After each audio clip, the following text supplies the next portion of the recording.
Hello and welcome to Baggio's penalty landed in my garden. And yes, I've got the name right this time. Episode 2. We're going. I've not been practicing that all day. Well done. I'm Andrew Gibney. This is Scott Johnson. We're here for episode 2 of our World Cup podcast. Scott, how are we doing? Yeah, all good. All good. I'm not one of the 500 million that went for a ticket in the United States, so I won't be disappointed because I won't be going anyway. Nope, and we probably wouldn't get in anyway because they'll check our social media, and the amount of times we say cunt on there, we're getting banned straight away. Definitely. I'm kind of, if I ever try to go back at some point soon, I'm kind of intrigued to see how rigorous these checks are. I think it's probably blown out of proportion. I'm pretty sure Donald, Mr. Peace, Trump would let us in, no bother. Yeah, he's won a FIFA Peace Award. He's getting the Nobel Peace Prize. Or he's getting to hold it or something. How many countries has he invaded or sent me messages to after that Peace Prize? Messages via missiles. Well, someone from Venezuela, some woman gave him let him hold her Peace Prize. That's the same.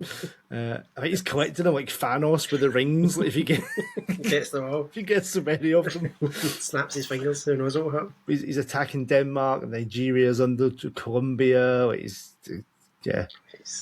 Imagine who's in their group. Is that who he's attacking? Try to take them out. So where they're going to get through.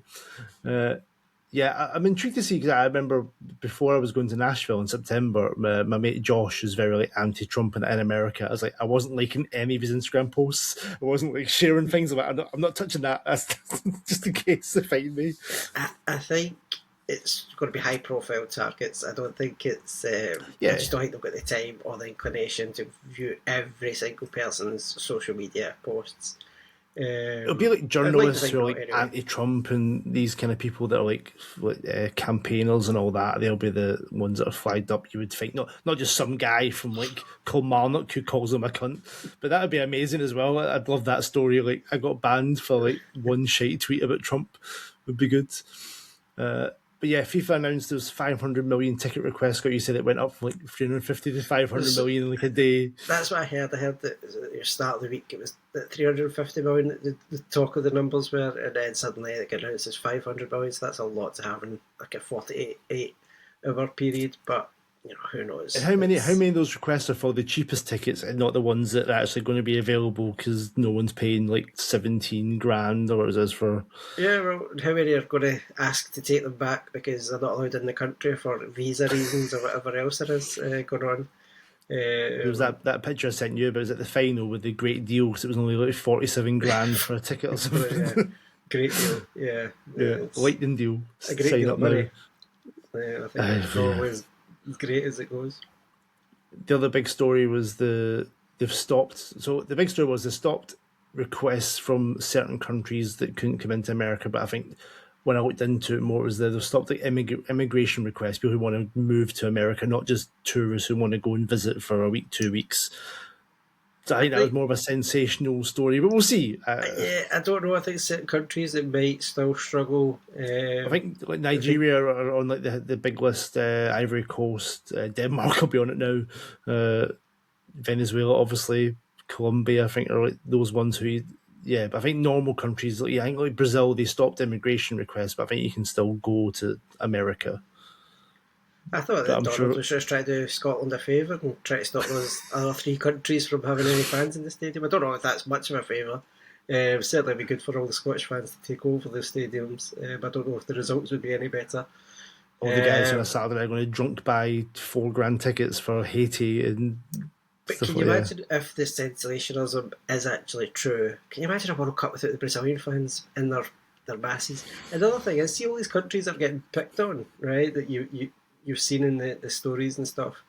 I've never seen any trouble from them in foreign tournaments and World Cups or whatever, like AFCON or Euros or anything. Might have some in their own domestic games. Just because like Venezuela have got some kind else, but just because Venezuela have got some kind of dictator doesn't mean that their fans are going to like the fans that you see at games who like colourful dresses, egos and all that, and big like that's not your problem. That's not the people to be targeting. Yeah. At least, World Cup needs fans, and any video you watch of any like old World Cup, it's fans with all the face paint and all the colourful, the dancing, and like I've been watching AFCON the last 2 weeks, and like, so do you see the guy from DR Congo is like stood at a statue for the whole game, and like extra time just stood there, like, amazing. That's what makes these tournaments special.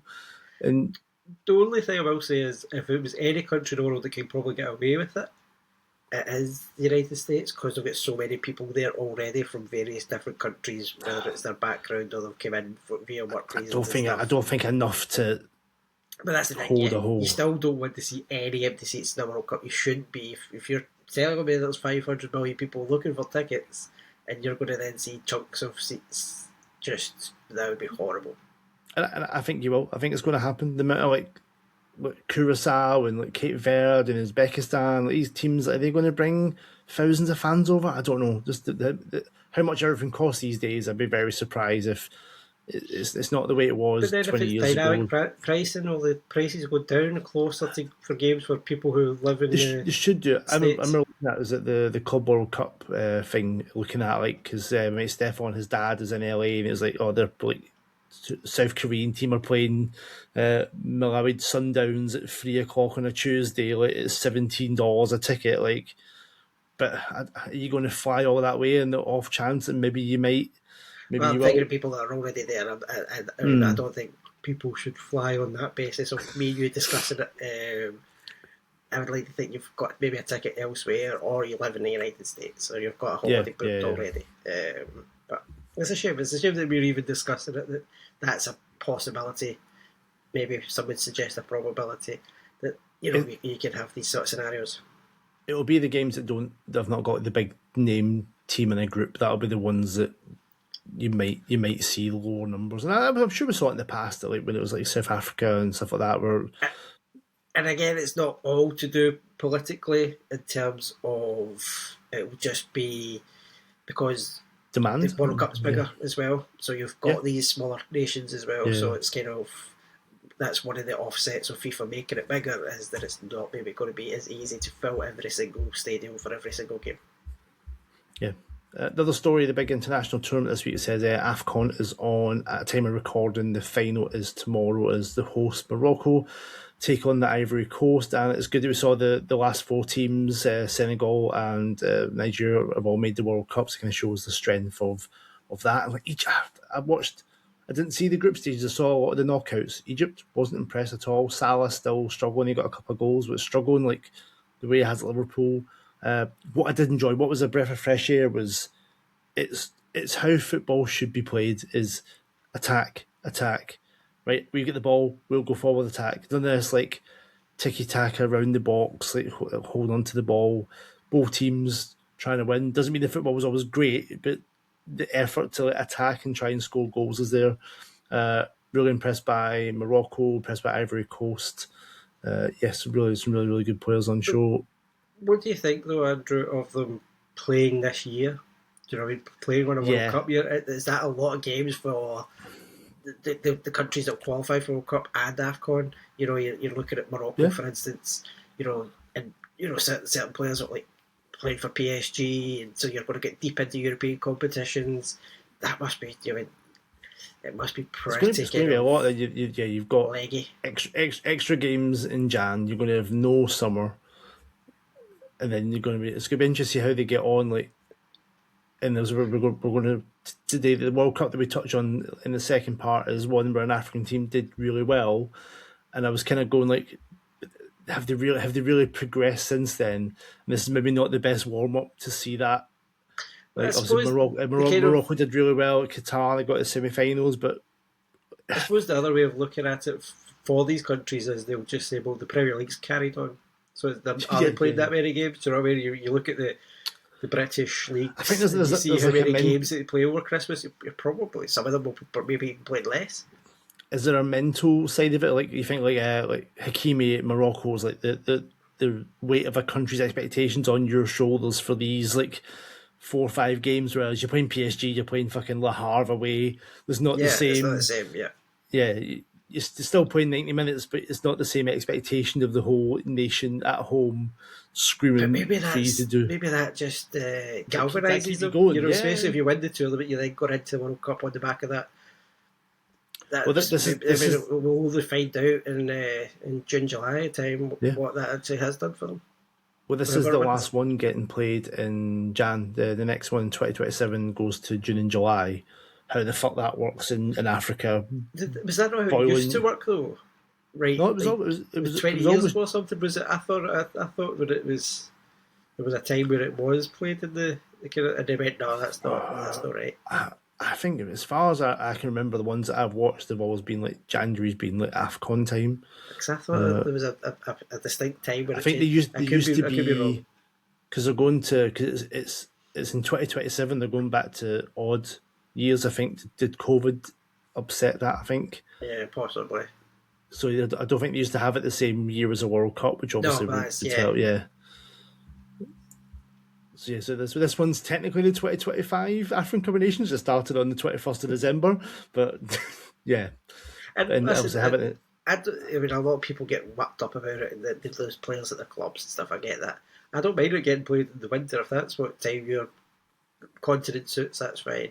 I just think it's maybe a strange one to have it the same year as I know they say it's not, but it is. The same year as the World Cup, there's no getting away from it. We're still talking. No, you've not had the final yet. It's months like 100 or 150 odd days, something or less than that to the World Cup. Yeah, you're playing a tournament. Yeah.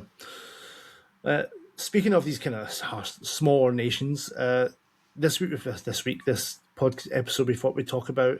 We mentioned we did the '94 World Cup. We talked about guys like Hadji and Stoichkov, these players who are like world class stars, but playing for kind of smaller nations where like the weight of expectation is on you to turn up. I think in Lewandowski when he was in Poland, like this is your time to shine. So I wanted to pick out a couple of players playing for nations where you think this is going to be their time to shine. This is when they're going to be the stars of their country. So I've picked the biggest ones. I guess I'll go first. I've gone for the obvious one of Erling Haaland because my good friend Mats, who's Norwegian, they praying that Norway made a World Cup or a tournament at some point because they've got all. but you would argue that Norway have got bigger stars than Scotland have, like in terms of worldwide stars. Yeah, it's like you've got probably the best finisher or best goal scorer in the world game, and you can't make a tournament. And now they have, and the expectation of Haaland to turn up at this World Cup and score goals is going to be ridiculously big. They've got a really tough group with having France in there. It's going to be really interesting because you watch Man City, he'll go. I think there was at the first half today. It was the Manchester derby today. He had like 4 touches in the first half. Like he's not involved, but he'll score. But you feel with apart from today, he didn't do anything today. But he needs to be the guy. He's the focal point. They've got Odegaard. They've got a guy you're going to touch on. They've got Musa, who's at Leipzig. There's so many really talented players. Those teams like they need to get him the ball, and this is the stage. Scott, how do you think Haaland's going to get on when he turns up? Well, it's funny. North America. Talking about there, he's going to be the focal point. I think some people shrink away from that. I think he absolutely adores it. I think he loves that kind of, and he has throughout his whole career, pretty much. When he was a teenager, it was Mulder. He was at.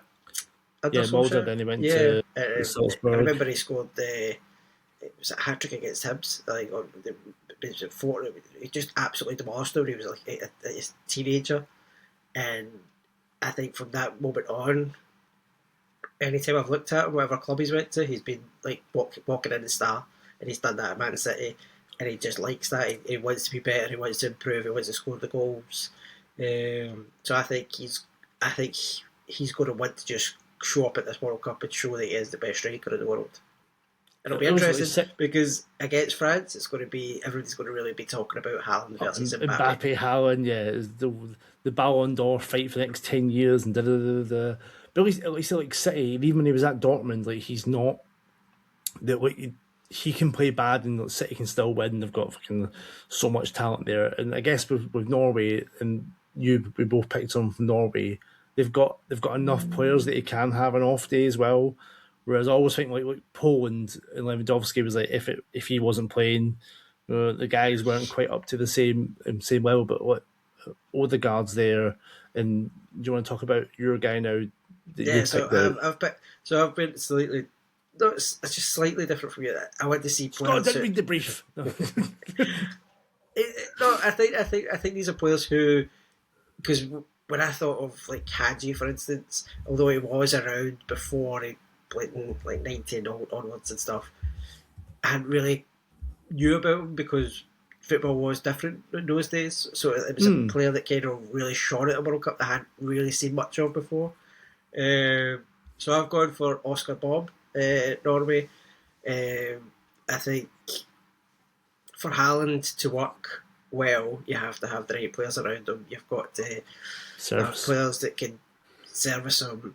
I really like Oscar Bob. I do think, though, he has to leave Manchester City this winter, this transfer window.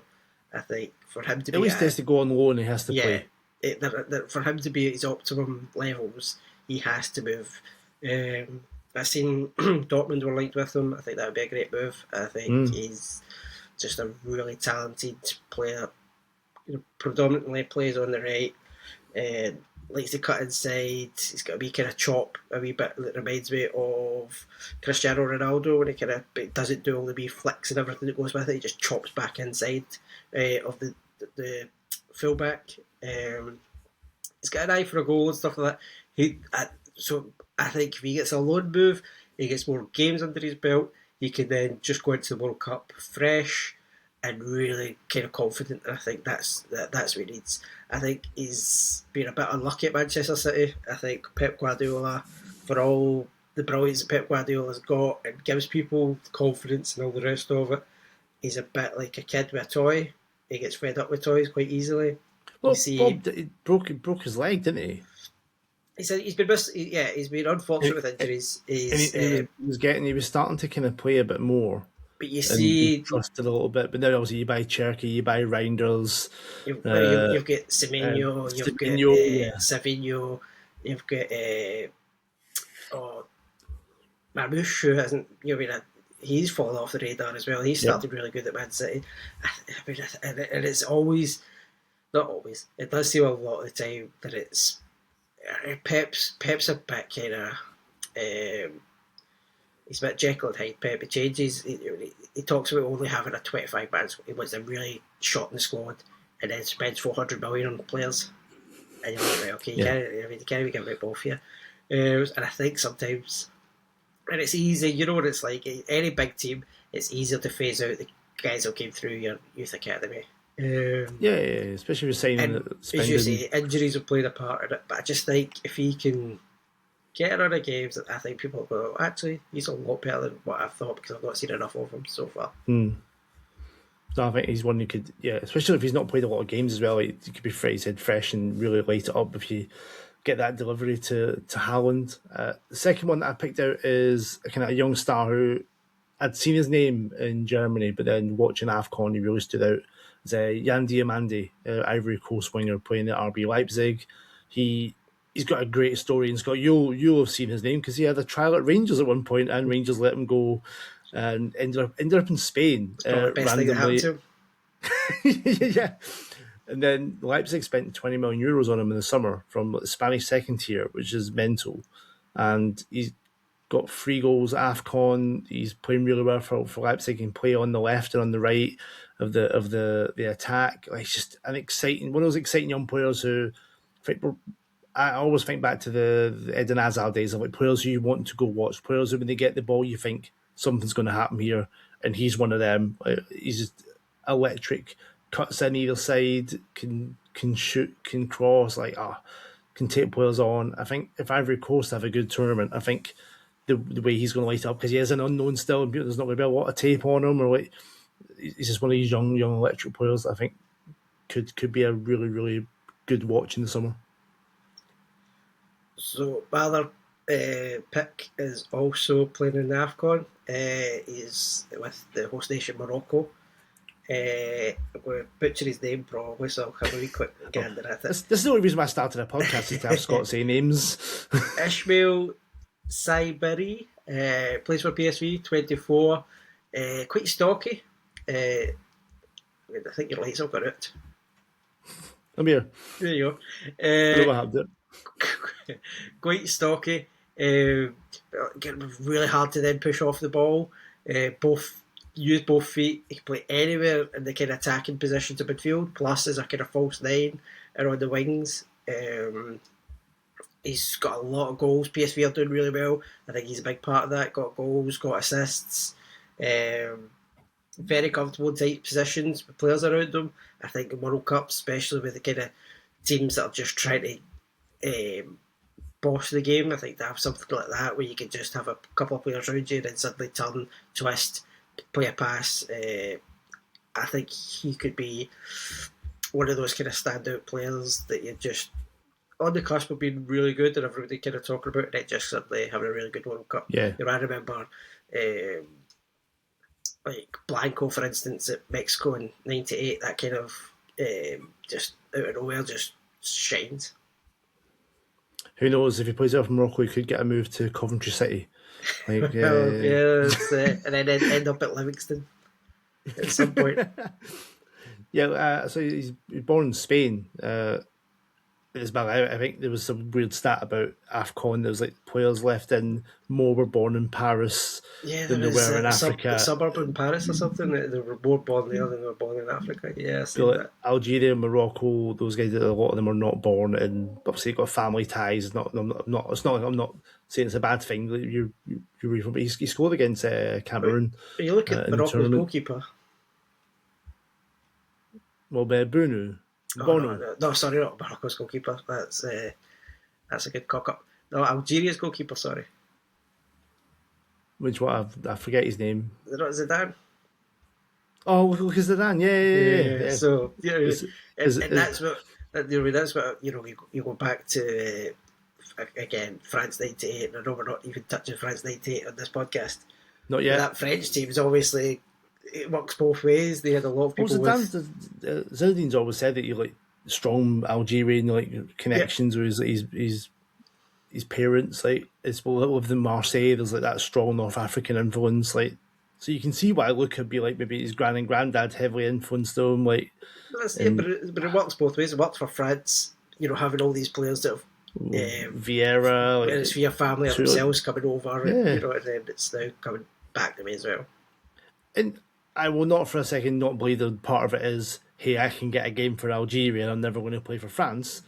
That will always be part of it, but you have to have some passion as well. It has to be something in there. I think people don't realise it's probably different once you've started playing a couple of games, once you get into that squad dynamic, once you get a win, play a home game, qualify to World Cups and stuff like that, and I think that's when it kind of all kind of changes. Don't get me wrong, there will be some there that is just kind of almost mercenary. They don't care. They'll turn up. They'll just kind of to say they've got a few caps for a country, but I think a lot of them it does kind of turn. Because I'm looking at Saibari's. So he was born in Spain, but he grew up in Belgium. So you like whoever that's when your family, whatever they are, you're going to feel influenced to. Is like he's not going to feel Spanish. Probably not going to feel Belgian. If your family's still really heavily Moroccan influenced, that's going to be what you go towards. Hopefully, if the money is there that FIFA say it's there, that's going to the competing teams, they can put it back into their grassroots level, and we'll hopefully see more African-born players coming through. But I think it's going to get worse. Not worse is the wrong word. I think it's more the world is so open now. I think where you're born and where you grow up is like totally different from when we were growing up. It's like Scottish people born in Scotland and Moroccans born in Morocco. It's like people travel around for jobs. For the world's so big now and vast. Like you get these people who are born in Spain, grow up in Finland. I get that as well. But I just hope like there's loads of kind of, even if it's European like academies bringing over kids from Africa or Asia and stuff like that, and kind of having a big kind of draw that way, because you do see kids when they're coming over and they're like 8 or 9 because they're showing a bit of promise and stuff like that. I just hope that players from every area kind of make it. Do you know what I mean? I don't want to just. There is a good and bad side. You get like you stealing all these kids that could play for a Moroccan team and then they get bought for 10 million and that stays in the Moroccan league rather than playing for Man City since you're 9. Like, but that players side of developing better. It's just it would just be good for everybody if they can all enhance their grassroots, whether it's smaller European teams like or teams in Asia, South America, North America, wherever. That would be the hope. Okay, so we're going to continue on from last week where we kind of previewed new teams making it to the World Cup. Scott, this week you have delved into the wonderful world of Uzbekistan. What have you got for us? So, before this kind of tournament, Uzbekistan, the only kind of thing I had about Uzbekistan in football previous to this was your main hero, Peter Odemwingie. Peter Odemwingie, yeah. He was he born in Uzbekistan? Is that where he was actually born, or he had that? He's born in Russia, I think. He had a chance he could have played for Uzbekistan. I remember that being part of it. So obviously there's little links between the two of them, But looking back, they've actually been very unlucky not to qualify for a World Cup before now. He was born in Tashkent, which is now Uzbekistan, but when he was born, it was Russia. Okay. So it was 2014. They were very unlucky. I think it was one goal they lost to on goal difference. They did get the automatic qualification with Iran. So Iran scored one more goal than they did, and obviously Iran went to the World Cup and they didn't. So they're always kind of really competitive with the qualifying for World Cup. Just missing out. I think they were at a playoff, maybe the last one or the one before that. They reached a playoff. So the manager not Paulo Cannavaro, his brother Fabio Cannavaro. It's a funny one. I don't know how I feel about it because he never qualified. He didn't get them there. It was obviously right. He just come in. He's just come in October. The guy previous to that didn't lose a game, but then he only had like 4 or 5. And how has he been binned off then? But previous to that, he's had interim charge before, and he did win a game as well. So I'm kind of like, well, I don't feel quite as bad for him. It's like, but it's not as, I don't think it's as amicable as it was kind of first. The story was first kind of released because he's no longer there. He was going to work as assistant and now he's got a job. Right. And one of the... Oh yeah, it's fine. We'll keep him fucking nudging him out. Is Becky's teams. I don't know why £4 million a year contract Fabio Cannavaro has went to Uzbekistan. Only he can answer that challenge. But it's funny. I see what was it attracted to the $4 million a year job in Uzbekistan? Well, it's funny because I read an article about when he was talking about his managerial career, and he was talking about Uzbekistan, and he says that he spends like a month at a time there, and he does look at the league, and he's going to have them coming in once a month for training, just the kind of homegrown players that are still based in Uzbekistan, which sounds great. Right. But it's more about his career just being kind of unlucky, and he's not been given the same opportunities as everybody else. I think he's chosen to go to China again. Yep. For monetary reasons. Yeah. That was that. I don't think 2014 was that like the boom of it? It wasn't. Yeah, Evergrande and stuff. He went with. He was again, it was Dubai to whether or not he was Lippy's assistant or Lippy was maybe his sport director. They both left at the same time, and I think they were top of the league at the time. But I think there's no way I can see it being that Gattuso's got what Gattuso's got, and Cannavaro could have got the same way with the kind of reputations both of them have. Because Gattuso's not the best manager, coach in the world, now he's managing Italy. So I don't see, I think it's a kind of woe-me and all the rest of it. Like, I think Italy's got he's not done his time. He had that, he had a spell at Benevento, he had a spell at Udinese. Which again wasn't his fault, which wasn't his fault. He was told a line about Benevento and didn't get a contract renewal or something at Udinese. But there does seem to be a bit of a chip on his shoulder when he's talking about that he's not getting the same opportunities in Italy. Right. So how is he? How has he got? Have they played under him then? Because they've qualified. So they've played 4 times. I think there's 2 wins, a draw, and a defeat to Uruguay. It was only 2-1 against Uruguay, so they do seem to be able to compete, which is a good thing. They seem quite tenacious. Play like a 3-4-3 or just trying to remember 3-4-2-1. So they do seem to like a back three. Very tenacious, very hard working. Technically, there could probably be slight improvements here and there, I would suggest. And experience is probably going to be a big factor for them as well. I think, physicality and stuff like that, a big tournament, it's not, it's going to be hot in these countries. I think that's going to be an issue probably for them. I'm going to try and say a couple of players' names here, so let's see how this goes. Get ready. Eldar Shmurodov. I'll try and finish that one. That's I know why you picked him. He plays for Roma. So yes, he's had a few clubs in Italy, Genoa, Roma. Not been prolific in Italy, but he has been prolific elsewhere. He's currently at Istanbul Başakşehir. Sorry, I'm butchering these names. When you saw that, you're like, fucking, why can't I play for Galatasaray or something? Yeah. But interestingly, he's top goal scorer in the Turkish Super League. Okay. So you've got Osimhen, Icardi, players like that. He scored 12 goals in 17 games. So I think all the hope for goals is going to be there. He's 30. He's got a good record. I think he's got 43 goals in 88 games for Uzbekistan. He's got a good idea for just a finish first time, just in the box as well. Just finish first time. Just as soon as he gets a sight goal, bang, shot. So I think a lot does rest on his shoulders if you're going to get through, because you're going to have to score. You can't just go for 0-0s. You can't just, you've got to have some sort of focal point. I kind of hope teams like this are like, well, we've made it here, might not make it back. Fucking go for it.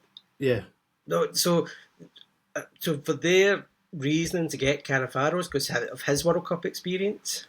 Now, is he going to go the Italian way and try and just, maybe a couple of counter-attacks in there? I don't know. So I don't know if it's in his nature to go, listen, let's just go for it, boys, we're only here once. That'll be the interesting point of it. The other boy, Absoek Fazulev, he was one of the top young players for the Asian Cup. He's joined the same team in Turkey as your boy Eldor. I'm just going to go first name now. Okay. So he's not integrated the exact same way. He's not been as prolific. He's not played as many games as his countrymen, but he does have a good. He play with both feet. He does have a good strike from distance as well. So if you are looking for a goal and a bit tighter, you're not going to get your main striker on the ball as much. Then maybe just a wee left peg from outside the box could be your way into it as well. So it's good to have that kind of variation, and you're not just going for your poacher. You're not just having to rely on the one player as well if he can kind of come in. But is he going to be strong enough? It might not be, putting a few challenges here and there in this big kind of tournament. That'll be probably set the agenda. If he can hold up to it straight away and just kind of get used to the tournament, that could be a real plus for them.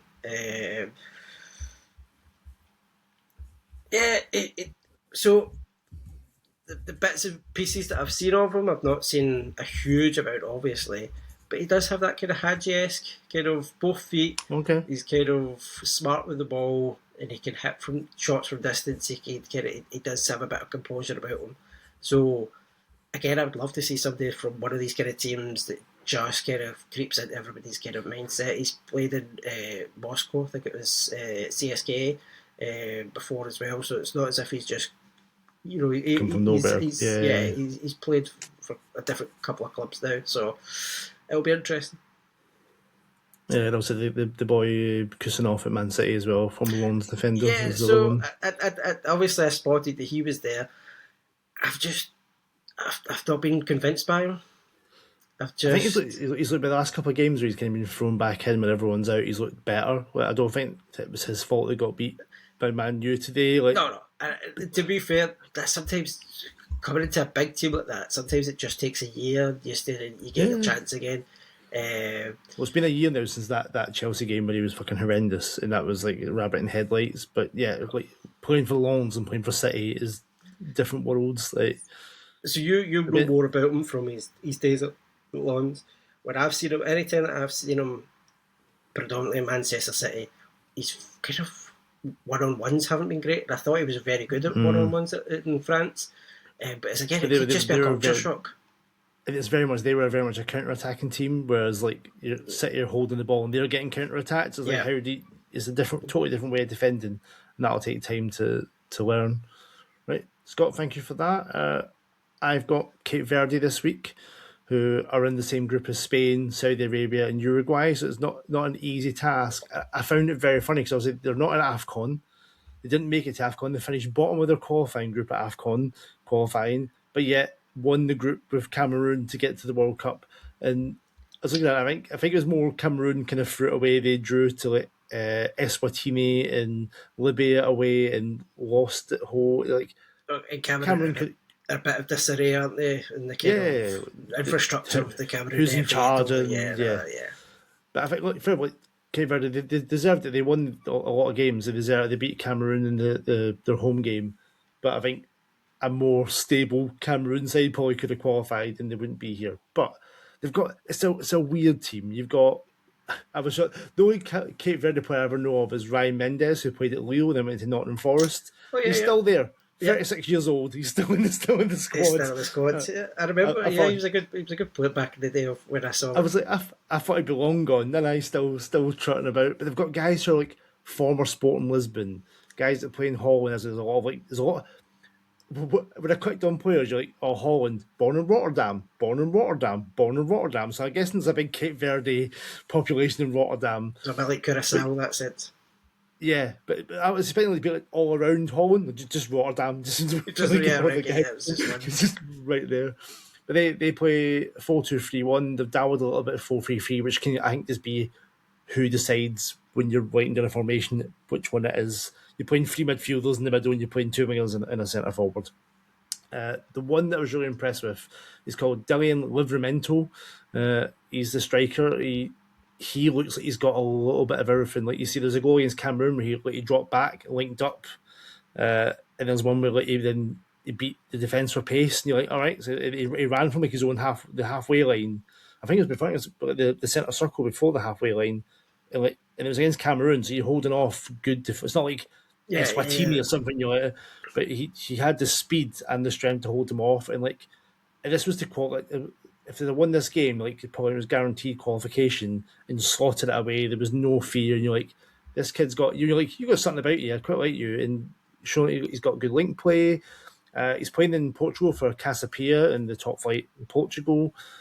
He's on loan. I think he's at Hellas Verona. Sometimes you've not seen his name. Serie A watching. He's only got one goal for them, but he's played over 20 games. Yeah, I like him. He's got 6 goals for Cape Verde. Now you've said because the Livramento, I just went straight to Newcastle, but I have heard. I've not studied him during games, but I have heard the name when I've seen Verona.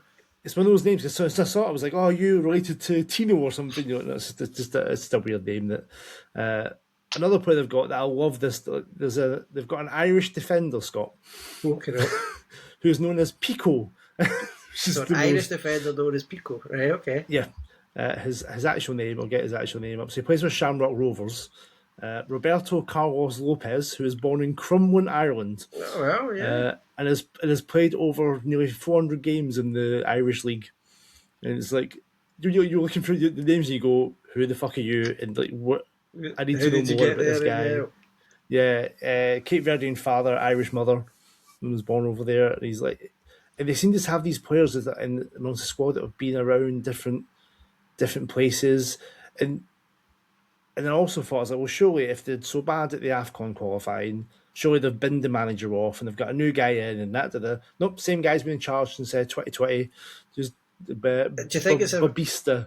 A wee bit Ange Postecoglou, that he just concentrated on one thing, that was qualifying for one, so don't get distracted with the other kind of thing. The fixtures kind of overlapped as well, which is where I thought, well, maybe like that's finished and he's gone to. No, there was definitely an overlap, and I was like, it's just a weird, such a weird campaign. It can't be many times if in that kind of scenario where a team's topped a qualifying and then bottom of the same kind of. It was bottom first, then they've topped the World Cup. It's the bounce back is crazy. Like, fair play to them for like just being like, no, that's happened. We've not made AFCON. And we've got a chance to get to the World Cup, and they won all the games they're meant to win.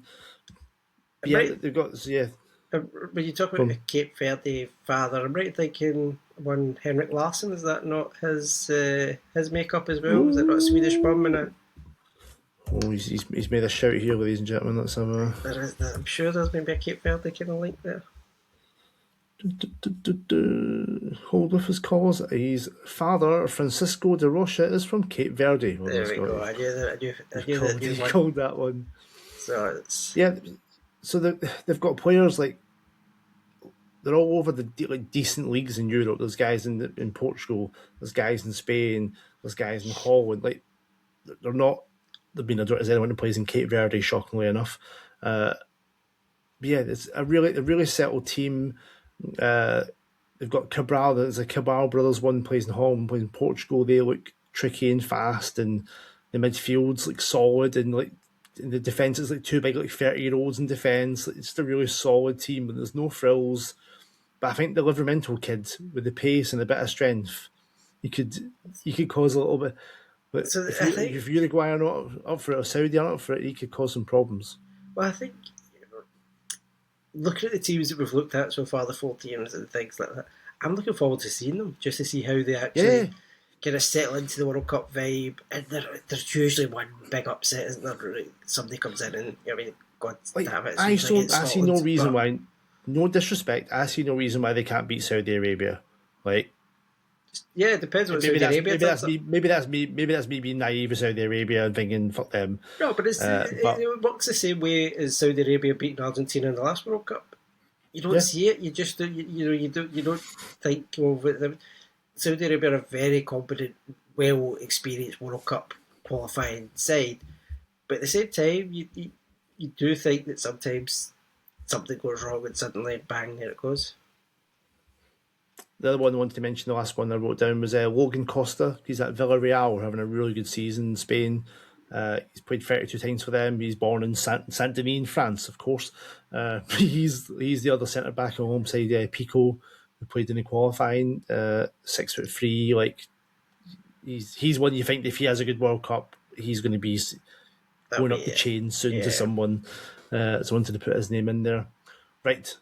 Now we're going to the... You just need a good World Cup, and I know people go, "Oh yeah, don't buy up a World Cup." But certain players, you don't, maybe not the superstars, but the ones that you're like, "Oh, he's turned it." I think I'd want to see if I'm already looking at him, and he's like, "Oh, he's handled the World Cup really well." Yeah, he's got the temperament he's shown in the bit, like not just. Well, who's this guy? Sign him. That's probably don't do that. Rangers all like Solenko. Well, I remember.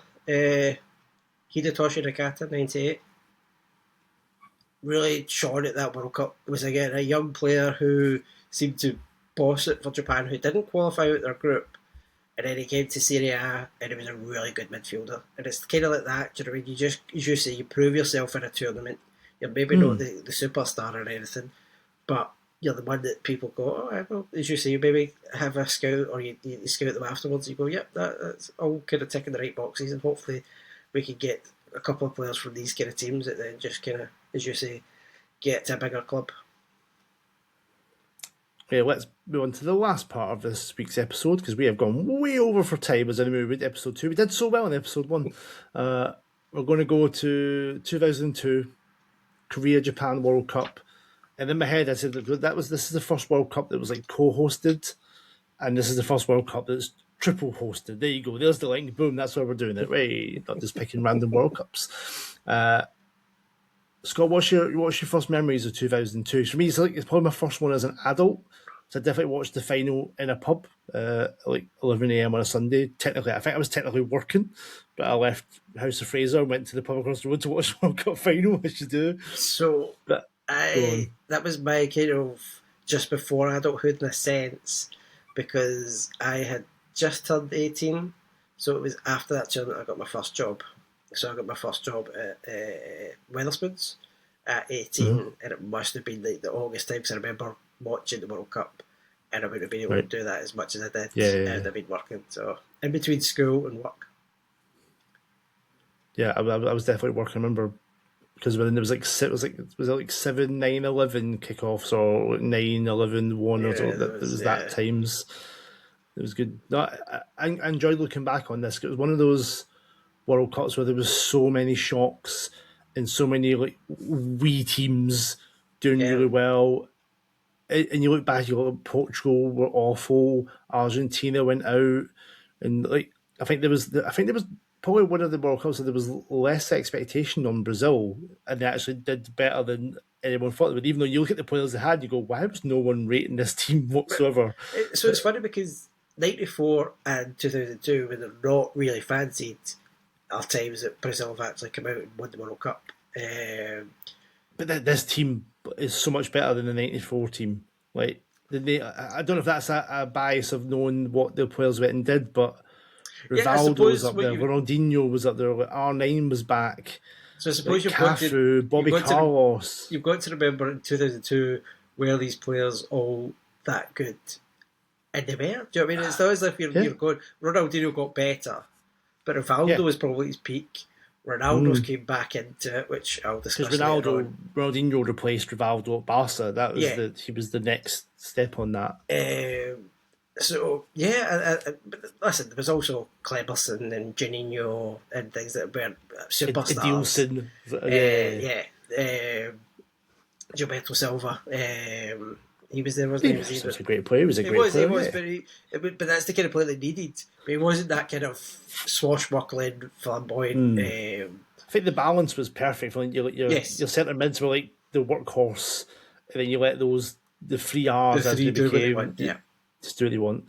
And I think it was one of those terms that it got off to an amazing start. Because I was in France, where you've got Thierry Henry, David Trezeguet, Zidane's there. They were the current champions. Beat off Senegal, who were just a breath of fresh air. Probably scored one of the best goals of the tournament. The Salif Jal as a counter-attack. It was ripped apart. That was against Denmark. And then got myself sent off in the same game. It was just like, that's African football. One of the greatest goals you see, then a red card. It's just everything. But they were amazing. Like I'd forgot that Japan had got as far as because everyone was about Korea. Korea was the story for many reasons. Like, this is how well it did. Probably what they were. So that's bad team of the tournament. Bad team of the tournament was South Korea, because it's always good to see a host team doing really well. And I know Japan didn't do badly in that sense, but they got to the knockouts, So and which is great for Japan and stuff. But I think everybody fancied Japan more than South Korea. I think that's also part of it. I was going to say that. Yeah, and then you look at the teams that they put out, and I'm sure that Italians and Spanish fans and players might say that was a bit suspect. But it had a very good coach in Gus Hiddink. Yes. Again, we're talking about players who then went on and did things. You had Sanji Park. You had. I remember that boy An. I can't remember An Young Wan, because that was the big story. An Young Wan, because he played for Perugia. Yeah. And then it was his goal that knocked out Italy. They got a fucking bend as soon as he got back. That is the Italian way. Story. Do you remember Caniggia and Maradona with the drugs test after Italian 90? And the Perugia, because they bought Nakata. I talked about that one before. So they obviously, but they also then tried to replace An by signing a horse. That was the next big thing that the owner wanted to do. Didn't they sign, was it Gaddafi's son or something as well? Was in Perugia as well at one point. He had sound bites of him wanting to sign a horse and a woman to replace, and after that, Anne had left. I don't know if it was in conjunction with that. I don't know if that was a straight swap. But the Italians have always been very kind of petty and kind of It's just one of those great. It's like he could have played for anybody, but he played for an Italian team and knocked them out, and it was controversy. It was like it's brilliant. But even if you look at the controversy, it's got nothing to do with him whatsoever. No, because he scored the goal. That's the only thing. It's like when Eder scored the goal for Portugal against France in the Euros 2016. Well, he was at Lille at the time, and he got stopped by the police. And he was like, "Oh fucking hell, I'm going to get done here." But they were like, "Wait!" He kind of went the other way. Like, is that oh, shit? I'm going to get done in here because I scored the goal. But yeah, Italy like no, and Italy they get that again. Yeah, they're jailed. So they were my favourite team. I think it has to be that's the show because they weren't expected. They were so well organised on the goose heading, and then the fans get behind them. There was something else in that squad, by the way. Go on. That links me and you together. Oh, Chaduri. Yeah. Was one of the only scores of me and Scott's first ever conversation on Twitter was about Chaduri when he played for Celtic. So random. It all comes back. It all comes back to the I was like, Chaduri. There was so many good. Germany was a weird story because they were really good. Well, they were crap, but they were getting not fancied. They were good in the groups. Obviously, Kosa. Then they had Saudi Arabia with the scored 8, so that kind of inflated a bit. But after that, they didn't look good at all. Like, was it Paraguay? They were crap. Just efficient, found a way. They made USA look good, and they weren't good in that tournament either. Yeah. And then Oliver Cannon had a great tournament. To be fair, you watch the highlights. It's Oliver Cannon saving them until the final where he spilled the goal for Ronaldo's first. Yeah. And I do feel sorry for Oliver Cannon because I don't think it really got over it. It's not even him. I don't think the German kind of football public got over it. I think that was the kind of start of his. And I can't remember from other World Cups because it was before the game. They gave him goalkeeper. They gave him the Golden Glove goalkeeper tournament award, and then fucking fluffed Rivaldo's shot for Ronaldo to score. Because the other one there, Rustu, the Turkish keeper, because they were amazing as well. Turkey, were they amazing? You watch the games, you go, were you actually good? Like. You got a golden goal against Senegal. They did well to get through the groups, but then it was Rustu was amazing again until the semi-finals. What I remember about Turkey was that they were very good off the ball. They worked hard, and obviously Rustu as well with his the American football style under his the black lines under his eyes and the ponytail. He went to Barcelona, didn't he? But then he fluffed Ronaldo's goal in the semi-final. That was awful goalkeeping. Yeah. And I must say, this was Ronaldo's R9's bounce back tournament. You watch his goals, there was some dodgy goalkeeping. I was watching going, that one should have been saved, that one should have been saved. It's just a good redemption story, though. It's gone from final 98, where he's been like a ghost. Nobody's thinking he's going to make this tournament. His knees absolutely hellish. It's how he's got back from that, I don't know. But to get back to that and then shine in a World Cup.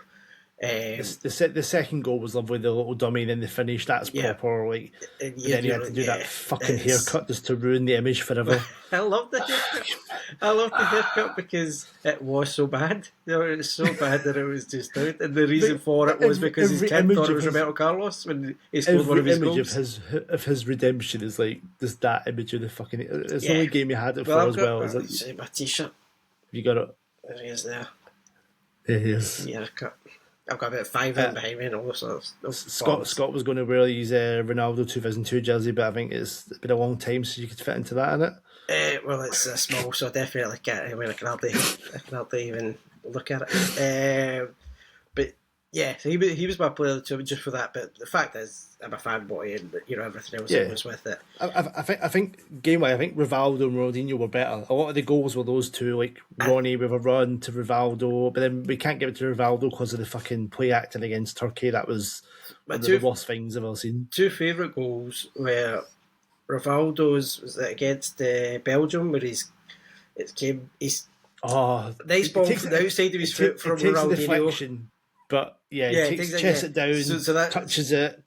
Tons. It's like if you're going to describe a Rivaldo goal, it always is that way of a really good first touch, and then either an overhead kick or turning volley, kind of half volleyed at his left foot. Always back to goal as well. He gets like a touch and it does a spin or something. And it was a really nice outside of the boot pass from Ronaldinho. The other one I want to mention is Ronaldinho against David Seaman. Just because we have to. You always forget the first goal in that game, the equaliser, because it's always that one. That's a Ronaldinho run to Rivaldo, and it's a really good finish. But he definitely meant it. Oh, I think he 100% meant it. Because I remember that Seaman always was suspect with a lob anyway. So I just think he's looked at him.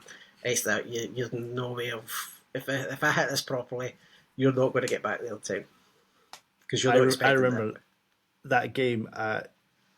Anyone knows me, I'm always afraid that England are going to win the World Cup. Like we all are. But when Michael scores. So I didn't watch the first half. Right, okay. Because I was so petrified they were going to win and knock Brazil out. So I can't watch it. And I looked. It was one of our.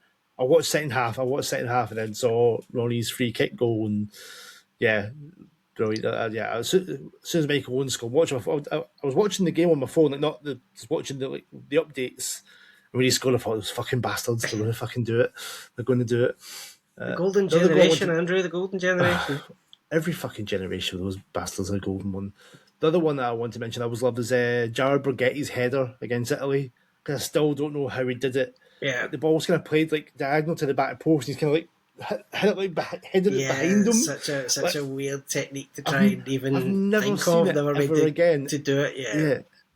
What goes through your head to go? I'm going to go at that. And it's going to. It was just one of those tournaments where you always want the big teams to do well because you want the best players.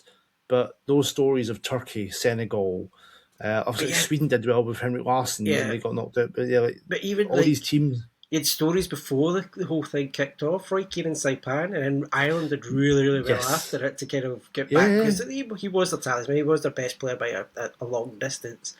But Keane obviously just could not. And to be fair, if I look at it from Keane's point of view, I can see what he's talking about. You know, everybody who's said it was that first part was a jolly. There was no balls. The pitch was bobbly and everything else. And if you're used to a certain thing at a big club, you're probably you're Man United, aren't you? There's everything's. I guess Carrington probably wasn't at the best of its ability, or the cliff of the world. I'm sure things were like basically on tap. Anything he needed. Yes. But you should be able to kind of hold your tongue, I think, and just go, right, listen. It's a World Cup. Are you going to ever get back to this? Yeah, and just prove yourself for your country in the biggest tournament on the pitch.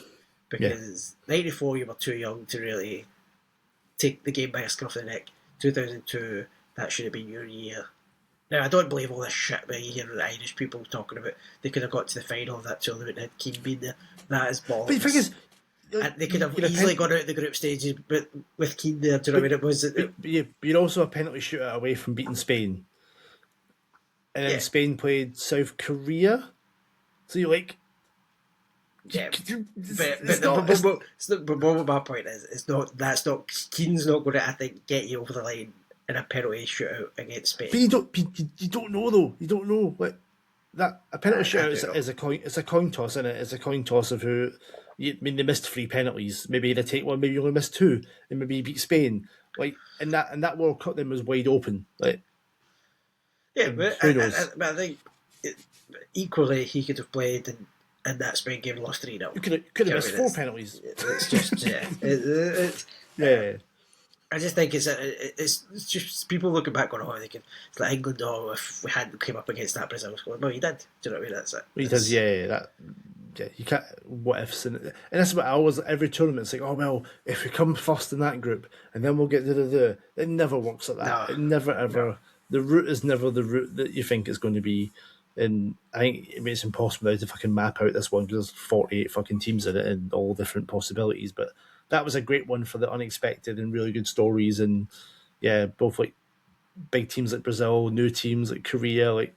And we're talking about fans. The fans were all. I mean. Wherever they came from, are always I mean, in the stadiums, that's I think when the stadiums probably took off as well in terms of what we're seeing now, the kind of spaceship type ideas and stuff like that. Yeah, was it Sapporo the one that fucking turned around and all that? Yeah, they had the pitch came down and they could have a market and stuff in the side. So yeah, it was. But yeah, and all the adverts seemed to be good. All the strips. Was that Nike template with the bit down?